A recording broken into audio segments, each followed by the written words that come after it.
Okay, good morning, afternoon, or evening, depending where you are in the world. Thank you for joining us and welcome to our webinar, Better Together, How Esri and SAP Integration Optimizes Enterprise Performance. I'm Nigel Russell-Smith and I'm the practice lead for GIS in the UK and EMEA for TRC's Intelligent Grid Solutions practice. For those who aren't familiar, TRC was established in 1969.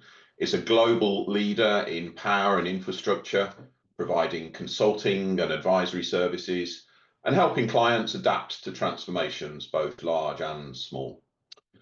In late 2023, TRC acquired Lacana, a global leader in enterprise geospatial solutions and services. Our practice focuses on helping utilities and other large organizations managing critical infrastructure to design, build, and deploy enterprise systems in IT and OT to deliver solutions that lower costs, increase efficiencies, and drive better outcomes. And I'm delighted that joining us today are two experts on today's topic. I'd like to introduce you to Tom Tercio, a Vice President at TRC and previously Chief Architect at SAP, as well as Lacana Chief Technology Officer. Tom's a world-leading expert in the integration of Esri and SAP. And Tommy Acers, Principal Solution Architect, who has been actively involved in helping some of our clients design, deploy, and realize the benefits from integrated solutions. So today we're addressing Esri SAP integration, something that I know from attending the recent Esri IMGIS conference in Frankfurt is a really hot topic. We're going to look first at some of the pain points facing organizations today in this area and talk about how to get the most out of your SAP and Esri investments. We'll give you our thoughts on an optimal solution, which could enable your organization to cut operational costs by simplifying integration and creating a single source of truth to improve data visibility and decision-making in real time and to eliminate outdated workflows and technical debt. Feel free to put any questions you have in the chat and we'll answer as many as we can at the end, and we'll have a special offer coming up later on in the webinar. We're going to try and hit around 45 minutes, so I'll come back to you later. And with that, I will turn it over to Tom Tercio. Tom. Well, thank you, Nigel. As Nigel said, I'm Tom Tercio, and in my role as Chief Architect for SAP Technology at TRC, I look at how our customers can best leverage technology and the platforms that you're adopting to mitigate and eliminate pain points that we're going to talk about in the current state slides. In this webinar, Tommy and I want to give you the information on how you can do that. Before I returned to TRC, I was a global spatial expert at SAP, where I worked on SAP Esri integration, where I created the patterns that are used by NiSource, a major US utility, and other utilities. I've written a number of blogs that some of you have probably read that discuss the integration, which are on upcoming slides. I worked with SAP and Esri with both sets of executives in development to optimize the integration of ArcGIS and SAP for the joint customers. Before that, I was CTO at Lacana, and in that role, I was one of the key people who spun up the SAP relationship and worked to drive the value of the SAP Esri integration. With our expertise in mobility, we co-developed a map control for SAP Work Manager. We then customized and extended it. This, in part, led to the creation of Lemur. I was one of the key people responsible for its creation, and you'll be hearing more about Lemur later in this webinar. If you go to the next slide, thank you. So let's look at the pain points. And these pain points we've seen in working with our customers over a number of years. And first and foremost, the one I think that bedevils any utility is the fact that you're always working on improving data quality. Data quality is never good enough. Well, why is that? It is that way, largely in part to the numerous and clunky batch ETL jobs that are prone to failure. One utility in the Western United States has a job that takes a data run to extract the SAP data for use in ArcGIS, and about 48% of the time, according to the business lead, The job fails, and we also see a proliferation of middleware and ETL tools that are used. This increases the clunkiness of the batch jobs that people write and maintain and extend, and the fact is that they tend to fail. One of the things that impacts this when you're doing all this to move data around between your systems is you blow up your O&M costs. This is inefficient OpEx. Why? The O&M cost, every time you have people enhance, troubleshoot, and maintain the ETL scripts, your O&M costs go up. Don't forget, every time you modify an ETL job, you create another branch that you need to maintain. And then, when they fail, as they inevitably do, you got to get them fixed as soon as possible. One of the problems when ETL jobs fail or don't work correctly is it opens you up to regulatory penalties. One utility in the Western United States worked on that by using the HANA platform to cut out the ETL to create reports. And this is a bit of a long phrase here for the Office of Electrical Infrastructure Safety for the state of California. And they took that process from taking 8 FTEs an entire quarter to taking 2 weeks maximum with a minimal number of hours from those FTEs. This reduced the chance of regulatory penalties because the utility could provide risk information on asset information in high risk areas in their service territory. An impact of having bad data, which is data that's either incorrect or old, is your risk analysis models that look at the impact of, say, a gas leak, and unfortunately, an event, if the gas leak basically is ignited, well, those become unreliable. And when those become unreliable, the ultimate impact, which every utility strives to avoid, and what keeps every utility up at night, is putting the employees at risk, in which every utility strives to avoid. And the reason why this happens is that the employees don't know the current state of the assets, but more importantly, this puts your customers at risk. And these are the pain points that Tommy and I want to give you ways to solve in this webinar. So next slide. So let's look at what I call point solution proliferation. And I was surprised when I began to learn the numbers that I'm going to talk about. So let me go through it. Every utility has a number of point solutions that they use for mobility. The numbers range from the low 40s to the mid 60s. That's 60 different point solutions in use by the field, not all at once, but available for the field to use. And the issue with all of these is you get pockets of metadata and data that each point solution uses. Now, this wasn't done for nefarious reasons. The reason why you end up with this is every quarter or more frequently, the business goes to IT and says, our field has a problem. They're not efficient at doing, say, leak surveys or whatever it is. And we need something to solve the problem. So IT dutifully goes off and does their job. They look at a number of vendors, they find a point solution that solves that problem wonderfully, and they put it into production. What happens is you end up with multiple pockets of data represented by the colored discs in the middle of the slide. And it is now your unenviable task of getting that data to where it sleeps at night, to the system of record where the data needs to go, where it lives. And remember that system of record is at the attribute level, not at the object level. So your point solution may have data that has some attributes that go to SAP and some that may have to go to ArcGIS. And you get to write the ETL to make that happen. And everything I covered in the pain point slide, this is writ large with the more proliferation that you have of point solutions. Now, a few words about roadmaps. We know you can't do everything at once. Nobody can. And certainly we're not going to address the point solution proliferation issue. You're not going to before the UN migration and your digital transformation to SAP RISE and S/4HANA. And so you'll probably get to this after you've done the roadmap. You could address this in parallel to the digital transformation that I just talked about. So I'd written a paper last year for ASUG where I outlined the value in parallel implementation of your UN and move to RISE. And that link is on a later slide, which we'll get to that. And with the next slide, please, if you can advance for me.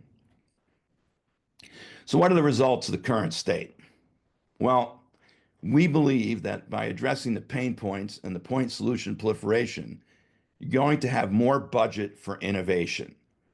Consider that a major utility spends north of 90 million a year on O&M.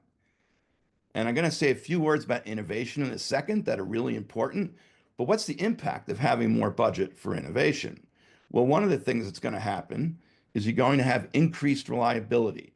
Your systems will fail less. You will greatly reduce copying data between systems.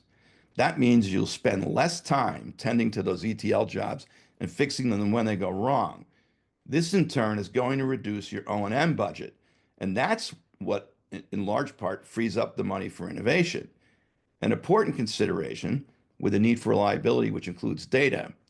If the data being consumed for analytics is old or wrong or both, and you remember the example I gave of the utility that has a day-long ETL job that fails 48% of the time, then the data that the people are consuming in the analytics will be old and the people will lose trust and won't use the analytics. Think about that for a second. And another example, another utility that we've worked with and are working with, they have an ETL job, series of jobs that run. And every time they run, the estimate is they introduce a 20% error rate. And so they've written automated scripts and RPA to go back and fix the errors introduced. Think about that for a second. And when you invest in more innovation, because the money's freed up to do so, it's going to reduce the amount of troubleshooting that you need to do because you're simplifying the systems. You're reducing single points of failure. And this is all goodness that you get by driving innovation. And one of the things about innovation that I said I was going to mention, so now I'll mention it, is we all tend to get fixated on, say, AI.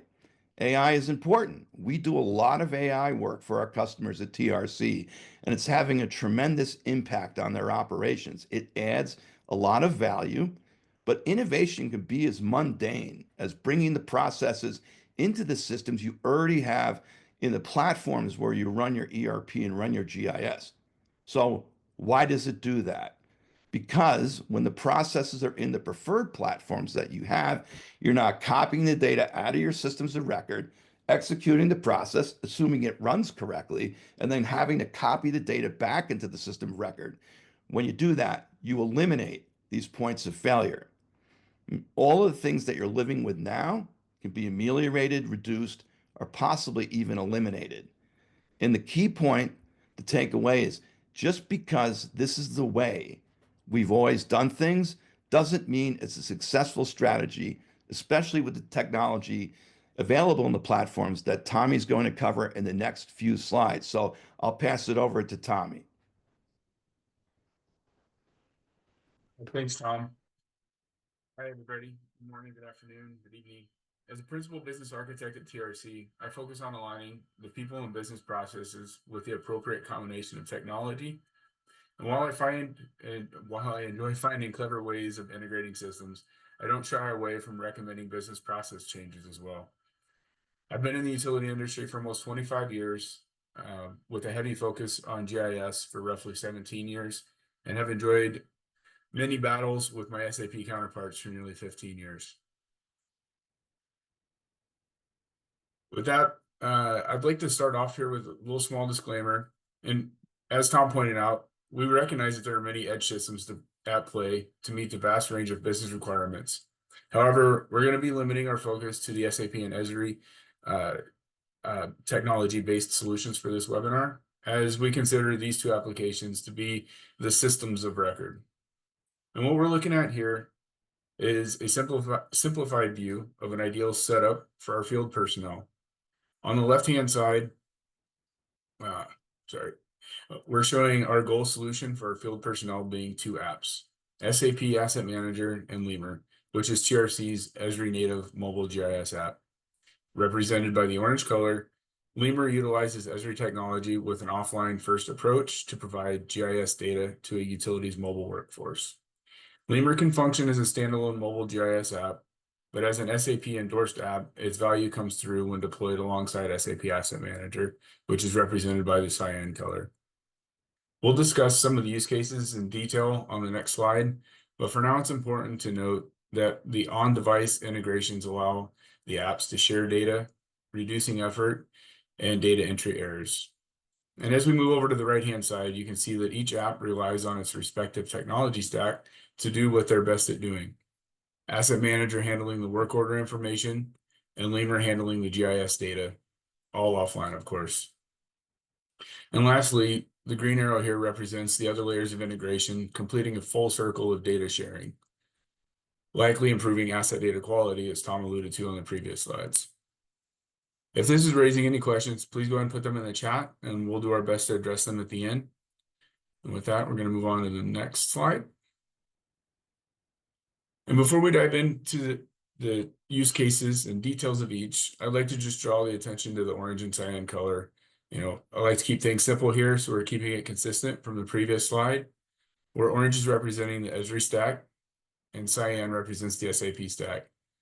Now, admittedly, it is an oversimplified rendering of all the components that are truly involved, and particularly in the messy middle tier where all of the magic is actually realized.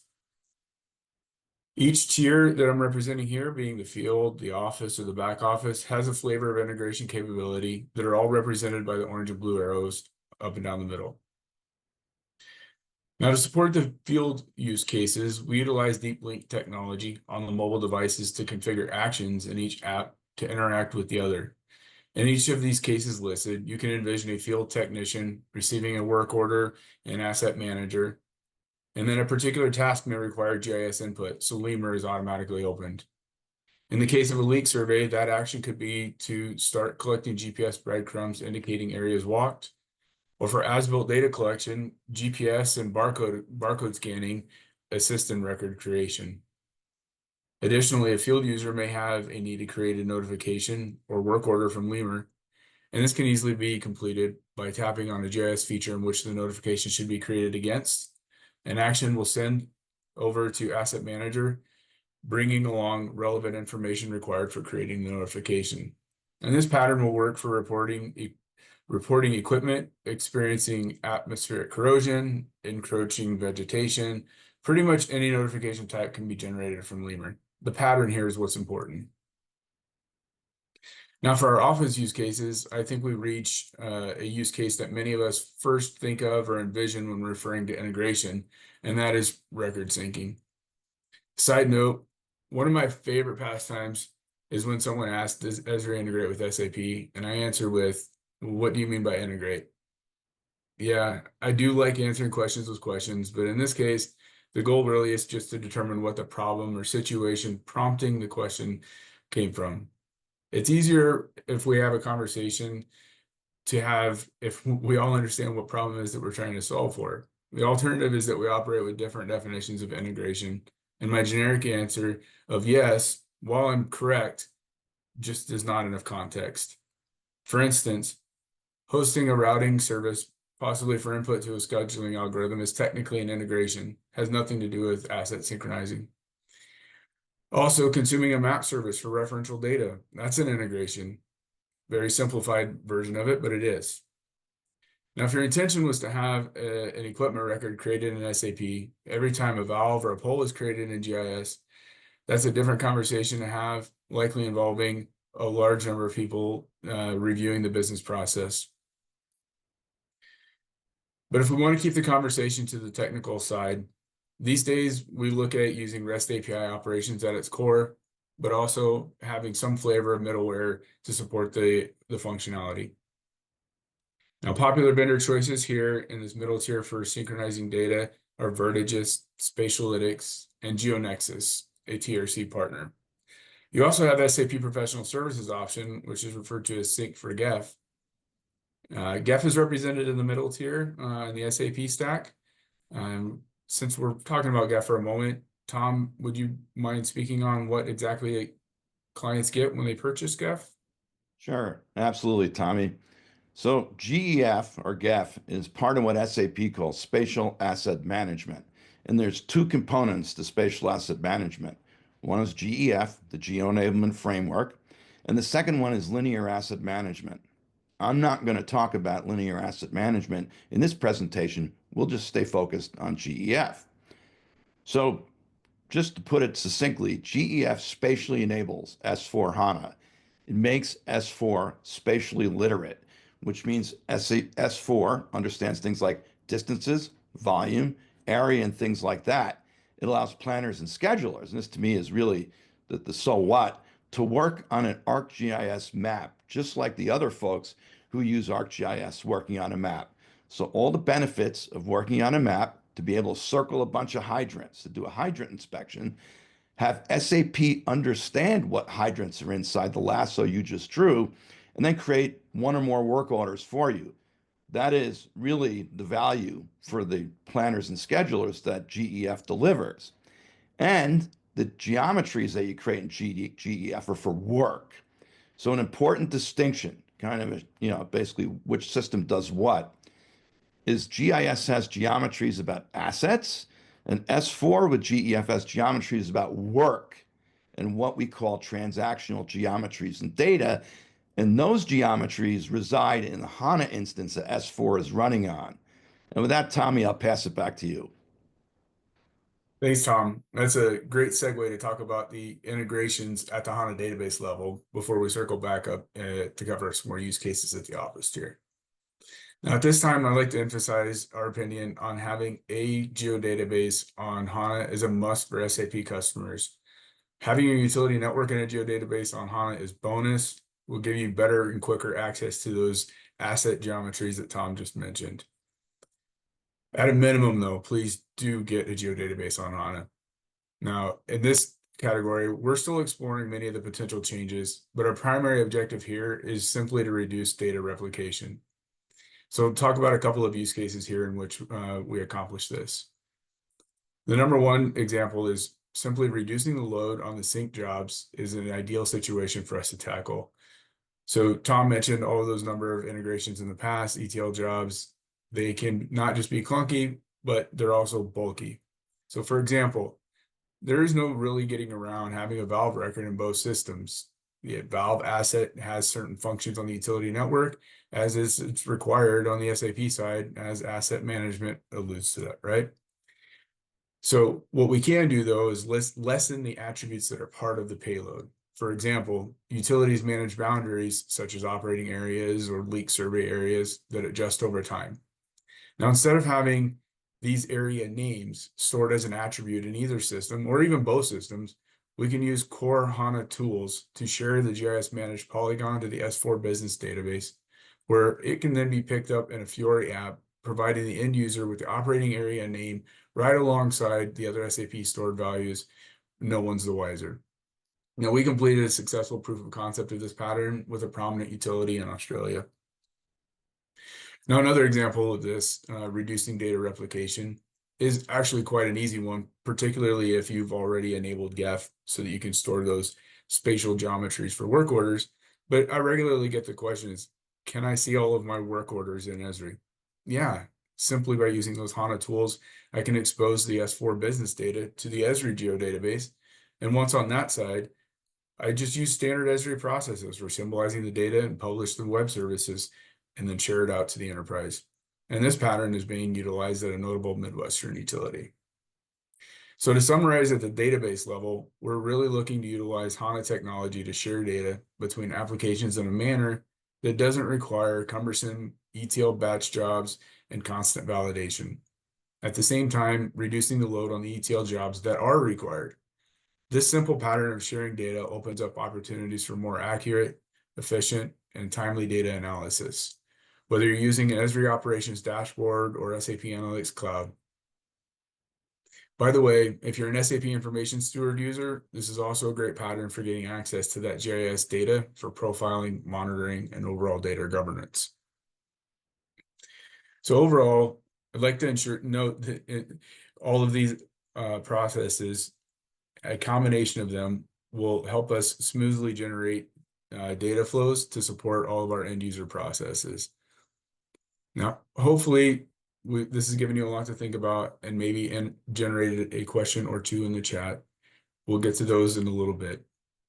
Before we move on to the closing slides, I'd like to just thank everyone for listening to our Esri on HANA opinions and integration patterns. A layer of context that we really haven't addressed too much yet is that this kind of work tends to be realized inside the confines of a project. Tom did mention earlier, though, it's not likely that there will be a dedicated project to refactor or replace all of these point solutions. Instead, they're usually addressed in either an S4 upgrade or a GIS upgrade. But what I hope you take away from this is that your Esri and SAP modernization journeys aren't mutually exclusive. To realize the benefits described here and have an opportunity to reimagine complete business processes, these projects can't be designed and executed in silos. So please do consider bringing in architects, solutionists, and practitioners from both technologies to gain that agreement on a target architecture. That in itself will early enough will pay dividends, even if the projects aren't executed in parallel. So with that, Tom, I'll hand it back over to you. All right, thanks, Tommy. A lot of good information there. Well, all right. I want to echo what Tommy said and thank everybody for the time. And we hope you're submitting a lot of questions for us to answer after we're done with the presentation. So a couple of key points, well, maybe 4 key points to recap. First key point is GIS is integral to any IT system that manages assets and work. You need GIS throughout your utility to optimize operation and run a modern utility. So GIS needs to be integrated early into the architecture, enterprise architecture, and this is in part to align your IT and OT strategies. Let me give you an example of what happens when you don't do that. A major West Coast utility was deploying gas transmission and distribution for mobile devices using SAP Work Manager. This is a while ago, and they didn't think about GIS at all and the data underneath the mobile applications. And so when they went to turn on the GIS, nothing appeared on the map in Work Manager. After that point, myself and a number of other Locana colleagues probably spent about 2.5 months going back and fixing all kinds of ETL jobs, populating and converting geometries and GIS and so forth.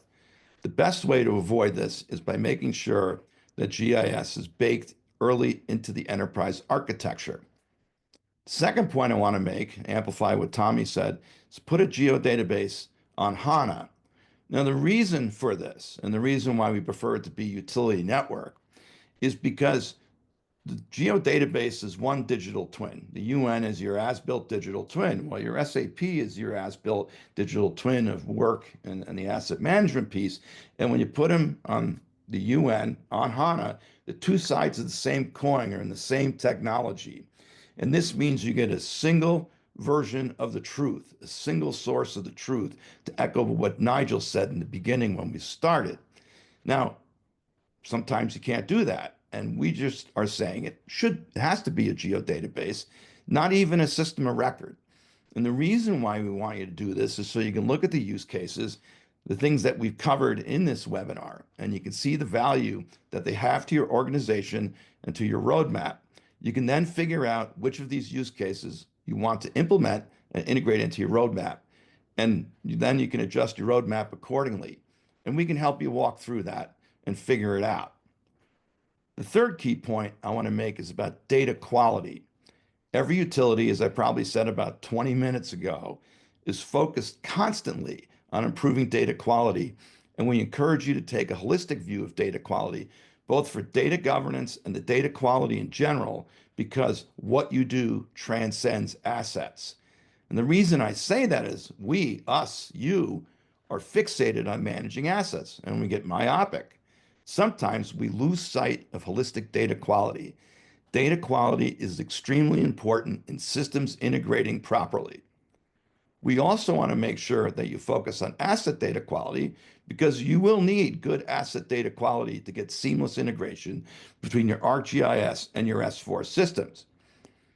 It is easy to miss the importance of addressing things like pain point proliferation that I covered and understanding the different integration patterns that Tommy discussed just a few minutes ago if you only focus on asset data quality. And finally, if you're attending this webinar, chances are you're already using S4HANA or you will be using S4HANA for your ERP, for your work and asset management. The key is SAP has technology built into the HANA platform. This is a lot of the work I did while I was at SAP to leverage that technology, whether on-prem, cloud resident and RISE, or cloud native with DataSphere or HANA Cloud that give you the ability to attack your data quality issues even beyond SAP GIS integration. One of the things we talked about, that major utility that Tommy referenced, was using this capability outside of the integration between ArcGIS and SAP. And since you're using the technology, since you either have paid or will pay for the technology, you should leverage this to help you. Now, I think I got a little bit of time just to describe the links, so I'll just do that very quickly. The bottom three links on the slide that you see now do a nice job of summarizing this webinar with more detail behind them. So take a read of those. And the top three, one links to all the blogs I published on the SAP Esri integration. The other one is an integration guide. And finally, the article I mentioned on parallel UN SAP transformation, the advantages, was a paper I wrote for ASUG ahead of last year's SAP for You. And with that, I'll pass it back to Nigel. Okay, thank you, Tom and Tommy. Some great tips there. I hope everyone that's given you plenty of food for thought, and I really recommend having a look at the blogs that Tom's just spoken about. Some really useful information and detail in those. I particularly liked Tommy's comment on what do you mean by integrate. That's maybe something to think about when you're considering the types of business challenge or processes that you're trying to address. Okay, so I've got a couple of questions for you guys. First off, what if we're not ready to put our utility network on HANA? Who wants to take that one? Hey, so Tommy, you want to take a crack at that? I mean, I just covered it, but I think you probably have some thoughts beyond what I said. Yeah, sure. Thanks, Tom. Like I emphasized pretty clearly, I think having a geodatabase on HANA is a minimum requirement if you're an S4 customer. It does a couple of things, especially if your company may not already be using any HANA technology yet. It could be the first great pass into getting your IT organization just familiar with connecting up to a HANA database. There are always the little things that get tripped up making connections to new databases. And early and often just get comfortable with it, knowing that, hey, as a geodatabase person, as a GIS person, it really doesn't end up being that different to me than Oracle or SQL once the geodatabase has been enabled on it. So I would encourage you to just go ahead and have one, and then you can explore your options to moving your utility network to it when that time comes. Yeah, I mean, Anything else there? I mean, that's a good point. Those are all good points, Tommy. What I'd say is, even as a system of engagement, and anybody familiar with ArcGIS should know that what that is, that allows you to at least get a single source of the truth between your SAP and Esri data, even if that's not the utility network geodatabase on HANA, and you can use that in order to expose, say, as Tommy said, the work order information that's in SAP if you're using GEF. Okay, thanks, guys. And another one for you, and I think we need to keep it fairly brief. Which upgrade project should we do first, Esri or SAP? Why don't you take the first crack, Tom, being an SAP guy? Sure, absolutely. As I said earlier, people tend to do these sequentially. I think sometimes the issue is if they're not done in parallel, the two teams can't communicate with each other to make sure that the requirements on either side properly pick up the needs of the other upgrade project you're doing.